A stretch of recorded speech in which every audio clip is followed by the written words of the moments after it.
හරි ඉතින් ඔයා thumbnail එක බලලා ඉන්න ඇති. ඉතින් වීඩියෝ එකට ඉතින් මම අද tool එකක් කියලා දෙනවා. ඉතින් ඔයාලට ඉතින් කෙලින්ම ඔයා ඇඩ් කරගන්න overlay එකේ පසුබිම remove කරගන්න විදිය තමයි මම අද කියලා දෙන්නේ. ඉතින් ඔයා කෙලින්ම මේ විදිහට overlay එකක් ඇඩ් කරගන්න. ඇඩ් කරගෙන ඉවරලා ඔයාලට පේන ඇති මෙන්න මෙතන ටැබ් එකක් තියෙන දෙවෙනියට. ඉතින් ඔයා මේ ටැබ් එක ක්ලික් කරගන්න මේ විදිහට. ක්ලික් කරලා මේ මෙතන ඩොට් එකක් දාන්න තියෙනවා. ඔයා අන්නේ ඩොට් එක දාගන්නවා. හරි. ඊට පස්සේ ඔයාලට පේන ඇති මෙන්න මෙතන පැන්සල් එක අයිකන් එකක් තියෙනවා. ඔයා අන්නේ පැන්සල් එක අයිකන් එකත් ක්ලික් කරා. ඊට පස්සේ ඔයා remove කරගන්න ඕනේ.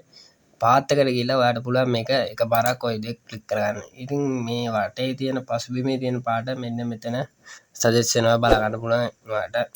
ඉතින් ඔයාලට පුළුවන් ඊට පස්සේ මේක ඔයාලට ඕන ගන්නට මේ විදිහට ඇඩ්ජස්ට් කරගන්න. ඉතින් මෙන්න මේ විදිහට තමයි මෙන්න මේ ඔප්ෂන් එක මෙන්න මේ ටූල් එක වැඩ කරන්නේ. ඉතින් ඔයා මතක් කළාම මාව subscribe කරන් ගන්න. මෙයාගේ අලුත් ටූල් ගැන දැනගන්න ඕන.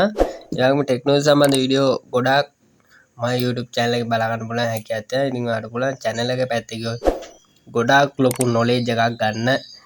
ඉතින් සුබ දවසක් හැමෝටම. අපි නැවතත් අලුත් වීඩියෝ එකකින් නැවත හමු වෙමු.